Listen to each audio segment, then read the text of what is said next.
ভারতীয় ভিসায় যুক্ত হয়েছে নতুন নিয়ম কি যুক্ত হয়েছে? অনেকগুলো কাজ বেড়েছে, একসাথে ৩-৪টা বিষয় ভারতীয় হাইকমিশন থেকে কাজ করেছে। এটা একদিক দিয়ে ভালো হয়েছে, আমার দৃষ্টিকোণ থেকে এটা অনেক ভালো হয়েছে। আমি যেহেতু স্লট বিজনেসের বিরুদ্ধে, স্লট বিজনেসটা বন্ধ হোক এটা চাচ্ছি, এটা খুব ভালো হয়েছে। এক হচ্ছে যে এটা মানে একটা বিষয় বলি, এখানে কি ভারতীয় ভিসা কি আসলে ই ভিসায় পরিণত হবে কিনা?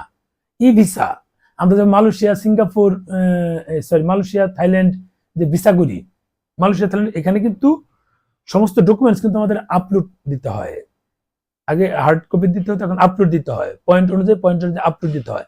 এরপর তারা ই ভিসা দেয়। ভারতেও অনেকগুলো, যেমন আমি যদি মেডিকেল ভিসা করি, আমাকে ওই পাশ থেকে ইনভাইটেশন, আমার এখানকার পাসপোর্ট, এখানে কিছু ডকুমেন্ট, যেমন আমার বাচ্চা কাচ্চা গেলে তাদের একটা লিখে দিতে হয়।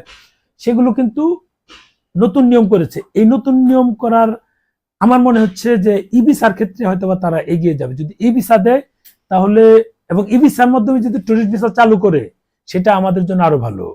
যদি ই ভিসার মাধ্যমে টুরিস্ট ভিসা চালু করে সেটা ভালো, হয়তোবা তারা করতে পারে, যেহেতু একটা এরকম মানে আপলোড করে, মানে পাসপোর্ট বা অন্যান্য তথ্য আপলোড দেওয়ার কয়েকটা গড় রেখেছে।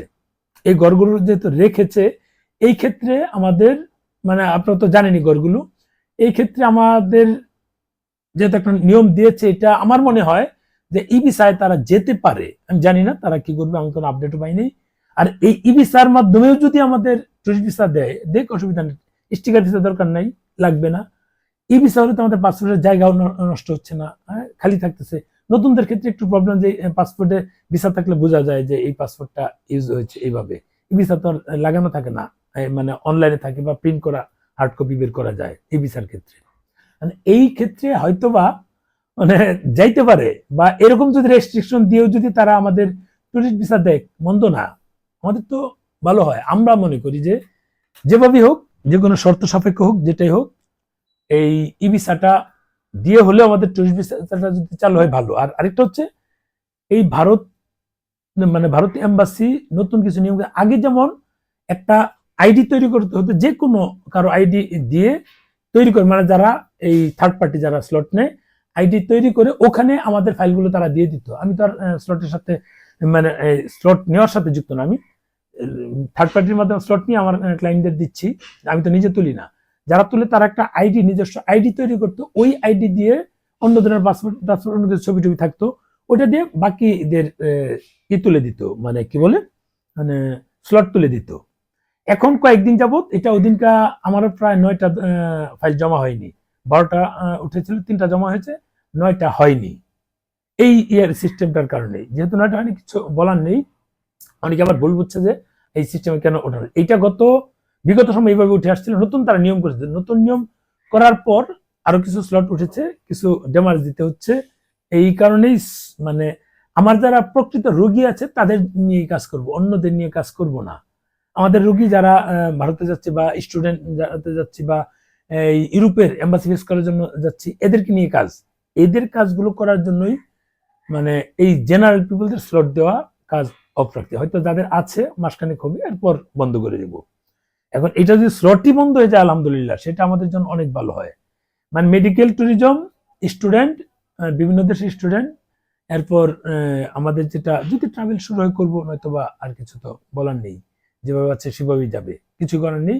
এখন ওই যে মানে অন্য আইডি জেনারেট করে যে তুলতো, সেটা বন্ধ হয়েছে, এখন নিজস্ব আইডি দিয়ে তুলতে হবে। বা এটাও আবার বিকল্প অপশন কেউ কেউ করে ফেলেছে, এটা হয়তো বা আপাতত নিচ্ছে, কিছুদিন পর এটাও বন্ধ করে দেবে। যে সিস্টেমে মানে অন্যজনের যে আইডিটা দিব, ওই ফাইলটা তুলবে না, তুলে আর 4টার মধ্যে 3টা জমা হবে, একটা ওই নষ্ট হবে। এবার এটাও মনে হয় কিছুদিন পর অফ করে দিবে। আমার মনে হয় যাদের আইডি তাদেরই ক্রিয়েট করে তাদেরই নিতে হবে। এটা যদি হয়, আমার ধারণা সাধারণ লোকগুলো কিভাবে মানে স্লট নিতে পারবে, এটা মানে হতে পারে। যদি এটা হয়, কিছু লোক ওই স্লটের মাধ্যমে নিবে, আর কিছু লোক যারা একটু বুদ্ধি করে কাজ করবে, তারা আইডি খুলে নিজেরা ট্রাই করলে হয়তো পেয়ে যাবে। এটা যদি হয় তাহলে ভালো, প্যারা থাকে না। স্লটের আমি তো গত বছর জুলাইতে ঢুকেছিলাম, এই বছর জুলাইতে আমি ক্লোজ করতে যাচ্ছি, 1 বছর শেষ। অনেক ব্যবসা করছি, মানে শত শত কোটি টাকা ব্যবসা করে ফেলেছি। প্রতি পাসপোর্টে 1000, 1200, 1400 করে থাকতো, শত শত কোটি টাকা ব্যবসা হয়েছে। এই ব্যবসা যারা এতদিন করে নাই তারা করুন, আমি আর এদিকে যেতে যাচ্ছি না, আমার যে কাজ আমি ওইদিকে যাব। ভারতের টুরিস্ট বন্ধ, অন্য দেশের টুরিস্ট আমার তো আগে থেকে ছিল, মাঝখানে কিছুদিন অফ রেখেছিলাম, এখন আবার শুরু করছে, অল্প অল্প ছিল। এ হচ্ছে হিসাব। মানে স্লট বাণিজ্যর যে ক্ষেত্রে কয়েকটা রেস্ট্রিকশন দেওয়া, এই তো আলাপ করলামই যে মানে অনেকে বলছে যে এই এই কি মেইল, মোবাইল নাম্বার এগুলো সব যাচাই করে তারপর স্লট দিচ্ছে। এটা আগে ছিল, তারা হাইকমিশন গুরুত্ব দেয়নি, কঠোরভাবে হস্তক্ষেপ করেনি, নতুন করে হস্তক্ষেপ শুরু করেছে। এখন এই ক্ষেত্রে যদি নিজস্ব সবই থাকে, তাহলে আমার মনে হচ্ছে জেনারেল পিপল গুলো কোনো না কোনো ভাবে এই নিজে নিজে স্লট নেওয়ার একটা সুযোগ পাবে আমার মনে হচ্ছে। কিন্তু তারপরে তো অনেকে আছে এই রুগীদের কাগজপত্র তার সাথে নিয়ে তারা দ্রুত এই ওটিপি নিয়ে নিয়ে তারা একটা কিছু করে ফেলবে, এতদিন যেটা হয়েছে। যদি ভারতীয় হাইকমিশনের সদিচ্ছা থাকে তাহলে এই সিস্টেম থাকবে। আমার মনে হয় এই সিস্টেমটা থাকা ভালো, আমাদের জন্য ভালো।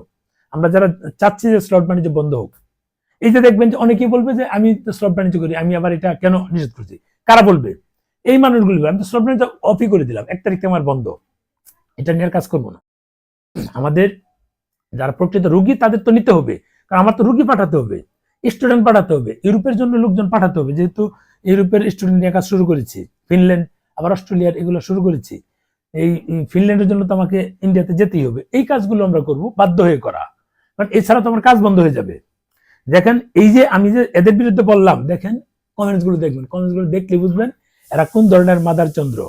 ভালো থাকবেন, শেয়ার দিয়েন।